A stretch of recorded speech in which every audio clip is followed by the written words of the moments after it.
Pregnant ಆದರೂ pregnant ಆದ 2 ತಿಂಗಳಲ್ಲಿ ಮಗು ಬೆಳವಣಿಗೆ ಇಲ್ಲ. ಎಲ್ಲರೂ ಹೇಳ್ತಿದ್ರು ನಿಮಗೆ ಮದುವೆ ಆಗಿ ವರ್ಷ ಆಯಿತು ಮಕ್ಕಳು ಯಾಕೆ ಆಗಲಿಲ್ಲ ಅಂತ. ನಮ್ಮ ಪ್ರಾಬ್ಲಮ್ಮು ನಮ್ಮ ಕಷ್ಟ ಯಾರೂ ಅರ್ಥ ಮಾಡೋಕ್ಕಿಲ್ಲ, ನಮ್ಮ ಜೊತೆ ಯಾರೂ ನಿಂತೂ ಇಲ್ಲ. ಒಂದು 10 ರೂಪಾಯಿ ಉಳಿಸ್ಬೇಕಂದ್ರೆ ಅಷ್ಟು ಕಷ್ಟಪಡ್ತಿದ್ದೆವು ನಾವು.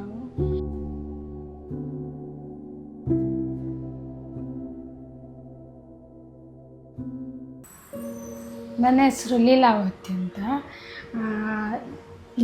ನಮ್ಮ ಅಮ್ಮನ ಮನೆ ಉಜಿರೆ. ನನಗೆ ಮದುವೆ ಮಾಡಿಕೊಟ್ಟದ್ದು ಕಡಬಕ್ಕೆ. ನಾವು ಮದುವೆ ಆಗಿ ಈಗ 6 ವರ್ಷ ಆಯಿತು. ಅದೇ 2 ವರ್ಷ ನಾವು ಒಂದೇ ವರ್ಷ ಗ್ಯಾಪ್ ಕೊಟ್ಟೆವು.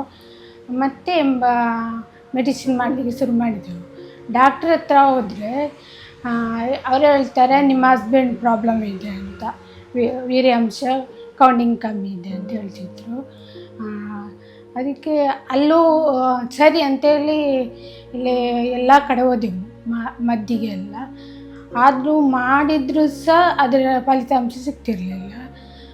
ಹಾಗೆಯೇ 3 ವರ್ಷ ಆಯಿತು. 3 ವರ್ಷದಲ್ಲಿ ಪ್ರೆಗ್ನೆಂಟ್ ಆದರೂ ಪ್ರೆಗ್ನೆಂಟು ಆದ 2 ತಿಂಗಳಲ್ಲಿ ಮಗು ಬೆಳವಣಿಗೆ ಇಲ್ಲ, ಅಂದರೆ ತೆಗಿಸ್ಬೇಕು ಅಂತ ಡಾಕ್ಟ್ರ್ ಹೇಳಿದರು.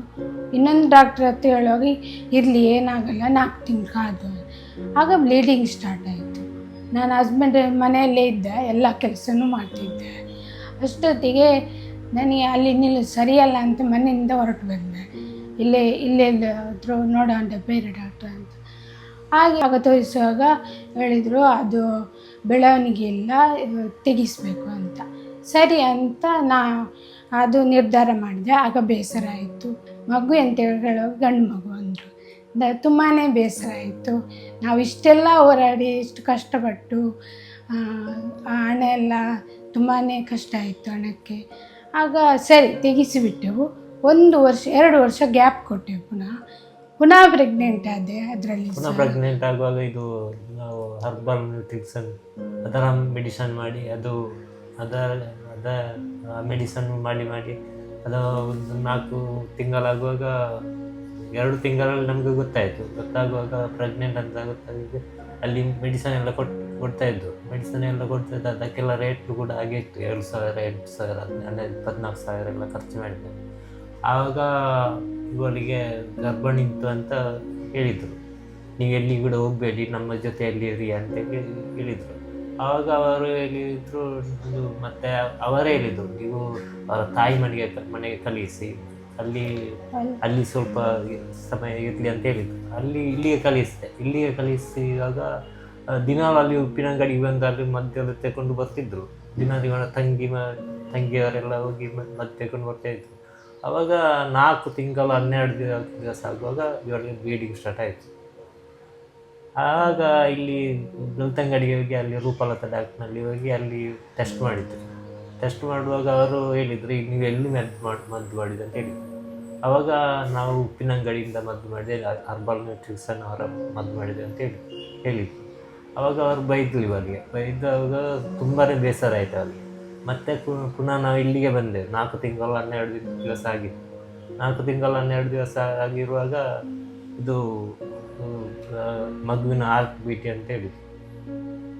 ಮಗುವನ್ನು ತೆಗಿಸ್ಬೇಕು, ಇದೆಲ್ಲ ಪ್ರಾಬ್ಲಮ್ ಆಗ್ತದೆ ಅಂತ ಹೇಳಿ. ಮತ್ತೆ ಮರುದಿನ ನಾವು ಬಂದು ಅಡ್ಮಿಟ್ ಆಗಿ 5 ದಿನ ಅಡ್ಮಿಟ್ ಆಗಿ ಮತ್ತೆ ತೆಗಿಸಿ 5 ದಿವಸ ಅಡ್ಮಿಟ್ ಆಗಿ ಮತ್ತೆ ಓದಿ 1 ವರ್ಷ ಗ್ಯಾಪ್ ಕೊಡಲಿಲ್ಲ. ಅದಕ್ಕೆ 3 ತಿಂಗಳು ಆ ಮಗುವನ್ನು ತೆಗಿಸಿ ಮೇಡಮೇ ತೆಗೆದ್ರು, ಅಂಕಿತ ಮೇಡಮೇ ತೆಗೆದ್ರು ಮಗುವನ್ನು ಬೇಡ ಅಂತೇಳಿ. ಭಾರತ್ ಮೇಡಮ್ ತುಂಬ ಸಪೋರ್ಟ್ ಮಾಡಿದರು. ಏನೆದ್ದು ಬೇಡಿ ಆಗುತ್ತೆ ಮಗು ಅಂತ. ನಾವು ಕೇಳಿದೆವು ಮಗು ಹೇಗೆ ತೆಗಿಸ್ತೀರಿ ಅಂತ. ಆಪರೇಷನ್ ಮಾಡಿದರೆ ಏನಾದರೂ ಆಗೋದಿಲ್ಲ ಅಂತ ಕೆಲವರು ಹೇಳ್ತಿದ್ರು. ಅದಕ್ಕೆ ತುಂಬ ಬೇಸರ ಆಯಿತು. ಅದಕ್ಕೆ ಭಾರತ್ ಮೇಡಮ್ ಹೇಳಿದ್ರು, ಹೆದರಬೇಡ ನೀನು, ಧೈರ್ಯವಾಗಿರು, ಇದು ಏನಾಗಲ್ಲ, ನಿಮಗೆ ಆಗುತ್ತೆ ಅಂತ ಹೇಳಿದ್ರು. ಆಗ ನಾವು ಸರಿ ಅಂತೇಳಿ ಮಗುವನ್ನು ತೆಗಿಸಿದೆವು. 3-4 ತಿಂಗಳು ಗ್ಯಾಪ್ ಕೊಟ್ಟೆವು. ಮೇಡಮ್ ಹೇಳಿದ್ರು, ಅಂಕಿತ ಮೇಡಮ್ ಹೇಳಿದರು 4 ತಿಂಗಳ ತನಕ ಬೇಡ, ಈಗ ಸದ್ಯಕ್ಕೆ ಬೇಡ, ಮತ್ತೆ ಕಂಟಿನ್ಯೂ ಮದ್ದು ಮಾಡುವ ಅಂತ ಹೇಳಿದ್ರು. ಸರಿ ನಾನೊಂದು ಅದೇ ನನ್ನ ತಂಗಿಗೆ ಸಹ ಅಂಕಿತ ಮೇಡಮ್ ಮೆಡಿಸಿನ್ ಕೊಟ್ಟರು. ಸರಿ ನಾನು ಸಹ ಒಂದು ನಿರ್ಧಾರ ತಗೊಂಡೆ. ನನ್ನ ಹಸ್ಬೆಂಡಲ್ಲಿ ಹೇಳಿದೆ, ನಾವು ಕೂಡ ಅದನ್ನೇ ಅಂಕಿತ ಮೇಡಮ್ ಹತ್ರನೇ ಹೋಗೋ, ಇನ್ನು ಎಲ್ಲೂ ಹೋಗೋದು ಬೇಡ. ಎಲ್ಲರೂ ಹೇಳ್ತಿದ್ರು ನಿಮಗೆ ಮದುವೆ ಆಗಿ ವರ್ಷ ಆಯಿತು, ಮಕ್ಕಳು ಯಾಕೆ ಆಗಲಿಲ್ಲ ಅಂತ. ನಮ್ಮ ಪ್ರಾಬ್ಲಮ್ಮು, ನಮ್ಮ ಕಷ್ಟ ಯಾರೂ ಅರ್ಥ ಮಾಡೋಕ್ಕಿಲ್ಲ, ನಮ್ಮ ಜೊತೆ ಯಾರೂ ನಿಂತೂ ಇಲ್ಲ ಇಷ್ಟರವರೆಗೂ.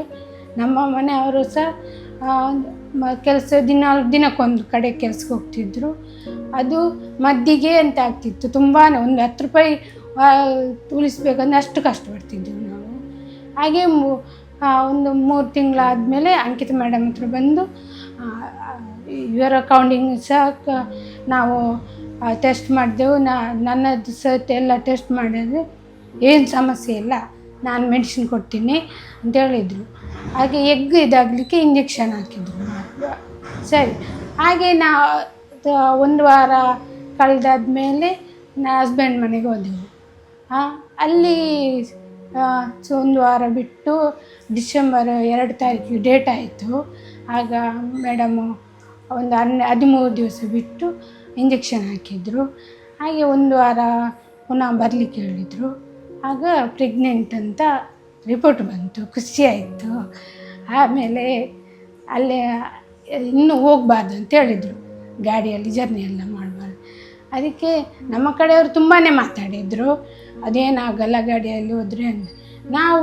ನಾವು ಯಾಕೆ 3 ಸಲ ಕಳ್ಕೊಂಡೆವು. ಆಗ ಯಾರೂ ನಮಗೆ ಸಮಾಧಾನ ಮಾಡಲಿಲ್ಲ. ಯಾರು ನಿಮಗೆ ಕೇಳುವವರೆಲ್ಲ ಹೇಳ್ತಾರೆ ನಿಮಗೆ ಮಕ್ಕಳಾಗೋದಿಲ್ಲ, ಇನ್ನೂ ಮಕ್ಕಳಾಗೋದಿಲ್ಲ ಅಂತ ತುಂಬಾ ಮಾತಾಡಿದರು. ಆದರೆ ನಮ್ಮ ಕಷ್ಟ ಯಾರೂ ಅರ್ಥ ಮಾಡ್ಕೊಳ್ಳಿಲ್ಲ. ಆದರೆ ಅಂಕಿತ ಮೇಡಮ್, ಭಾರತ್ ಮೇಡಮ್ ತುಂಬಾ ನಮಗೆ ಧೈರ್ಯ ತುಂಬಿದ್ರು. ಅದರಲ್ಲೂ ಅಂಕಿತ ಮೇಡಮು ಹೆದರಬೇಡಿ, ನಾನು ಏನು ಹೇಳ್ತೀನಿ ಅದನ್ನು ಮಾಡಿ, ಬೇರೆಯವರ ಮಾತು ಕೇಳಬೇಡಿ ಅಂದರು. ಸರಿ ಅಂತ ನಾವು ಅದನ್ನೇ ನಿರ್ಧಾರ ತಗೊಂಡೆ. ಅದರಿಂದ ಸ್ಟಾರ್ಟ್ ಆಯಿತು. ಡಿಸೆಂಬರ್ 15 ತಾರೀಕಿಗೆ ಇಂಜೆಕ್ಷನ್ ಹಾಕಿದೆ. ಅಲ್ಲಿಂದ ಸ್ಟಾರ್ಟ್ ಮಾಡಿದೆವು. ಮತ್ತು 1 ದಿವಸ ನಾವು ಕಂಟಿನ್ಯೂ ಆಗಿ ಮಾತ್ರೆ ತಗೊಂಡೆ. ಹಾಗೆ ತಿಂಗಳಿಗೆ ಟೆಸ್ಟಿಗೆ ಸಹ ಬಂದೆ. ಹಾಗೆ ಅಷ್ಟು ಜಾಗ ಅವ್ರು ಏನು ತಿಂದು ಕೇಳ್ತಿದ್ರು ಅದನ್ನೆಲ್ಲ ಮಾಡ್ತಿದ್ದೆ. ಹಾಗೆ ಮಗು ಹುಟ್ಟುವ ತನಕ ಅವ್ರು ನಮ್ಗೆ ಸಪೋರ್ಟಾಗಿ ನಿಂತರು. ಮತ್ತು ನಾನು ಹೇಳಿದೆ, ಲಾಸ್ಟು 7th ಮಂತಲ್ಲಿ ಎಲ್ಲರೂ ಹೇಳಿದ್ದು ಸೀಮಂತ ಬೇಡ ನಮಗೆ, ಯಾಕೆಂದರೆ ನಾವು 3 ಸಲ ಮಗುವನ್ನು ಕಳ್ಕೊಂಡೆವು. ಆಗ ಯಾರು ನಮ್ಮ ಜೊತೆ ಮಾತಾಡ್ತಿರ್ಲಿಲ್ಲ. ಈಗ ಸೀಮಂತ ಮಾಡಿ ಯಾವ ಸಂತೋಷ ಪಡಲಿ, ಬೇಡ ನಮಗೆ ಯಾವ ಸಂತೋಷವೂ ಬೇಡ, ನಮಗೆ ಮಗು ಬರಬೇಕು ಅಷ್ಟೇ, ಅದು ಆರೋಗ್ಯ ಆಗಬೇಕು, ಅದೇ ಸಂತೋಷ. ನಾವು ಡಾಕ್ಟ್ರ್ ಏನೆಂದರು ಇದರಲ್ಲಿ ಮಾಡಿಕೊಂಡು ಹೋಗೋದು, ಇನ್ನೂ ಮಾಡೋದಿಲ್ಲ ಅಂತ ಹೇಳಿದ್ರು. ಸರಿ ಅಂತ 7 ತಿಂಗಳು ಕಳೀತು. ಆಮೇಲೆ ಮೇಡಮ್ ಹೇಳಿದ್ರೆ ಅದಕ್ಕೆ ನಮಗೆ ಹಣದ ಸಮಸ್ಯೆ ಆಯಿತು ಮಧ್ಯದಲ್ಲಿ.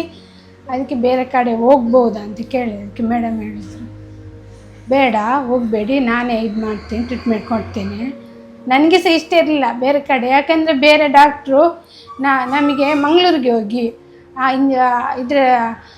ಕೃತಕ ಗರ್ಭಧಾರಣೆ ಮಾಡಿಸಿ ನಿಮಗೆ ಮಕ್ಕಳು ಆಗೋದಿಲ್ಲ ಅಂತ ಹೇಳಿ ನಮ್ಮನ್ನು ಕೈ ಬಿಟ್ಟವರು 3-4 ಮಂದಿ ಡಾಕ್ಟ್ರುಗಳಿದ್ದಾರೆ. ಆದರೆ ಅಂಕಿತ ಮೇಡಮು ಆ ಧೈರ್ಯ ತುಂಬಿದ್ರು, ಆಗುತ್ತೆ, ನಾನು ಹೇಳ್ತಿದ್ದೆ, ನಾನು ಹೇಳಿದಾಗೆ ಮಾಡಿ. ಹಾಗೆ ಮುಂದುವರಿದೆವು ಅದರಲ್ಲಿ ಸಹ. ಈಗ ನಮಗೆ ಮಗು ಬಂದಿದೆ, ತುಂಬಾ ಖುಷಿ ಆಗ್ತಿದೆ. ಆದರೆ ಯಾರೂ ಇಷ್ಟೊಂದು ಧೈರ್ಯದ ಮಾತು ಹೇಳಲಿಲ್ಲ ನಮಗೆ.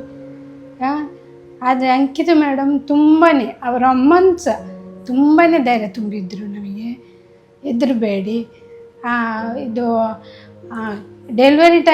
ಡೆಲಿವರಿ ಆಗೋ ಟೈಮ್ ಸಹ ಬೇಡ, ಬೇರೆ ಕಡೆ ಹೋಗುತ್ತೆ ಕೇಳಿದೆ. ಅದನ್ನು ನನಗೆ ಬೇಡ ಅಂತ ಅನಿಸ್ತು. ನಾನು ಹೇಳಿದೆ, ನೀವೇ ನಮಗೆ ಡೆಲಿವರಿ ಮಾಡಬೇಕು ಅಂತ, ನಾವು ಎಲ್ಲೂ ಹೋಗಲ್ಲ ಅಂತ. ಇಷ್ಟು ಕಷ್ಟಪಟ್ಟಿದ್ದೇವೆ, ಇಷ್ಟು 6 ವರ್ಷ ಆಯಿತು. 6 ವರ್ಷದಲ್ಲಿ ಕಷ್ಟಪಟ್ಟಿದ್ದೆ. ಈಗ ನಮಗೆ ದೇವರ ರೂಪದಲ್ಲಿದ್ದಾರೆ ಅಂಕಿತ ಮೇಡಮ್. ನನಗೆ ತುಂಬಾ ಖುಷಿಯಾಗುತ್ತೆ. ಈಗ ಯಾರು ಏನು ಮಾತಾಡಿದ್ರು ತಲೆಗೆಡಿಸಲ್ಲ, ಯಾಕಂದರೆ ನಮಗೆ ಪಾಪು ಬಂದಿದೆ ಅಷ್ಟೇ ನಮಗೆ ಖುಷಿ, ಬೇರೆ ಏನು ಬೇಡ. ಅಷ್ಟೇ ಹೇಳೋದು. ಇದೇ ನಮ್ಮ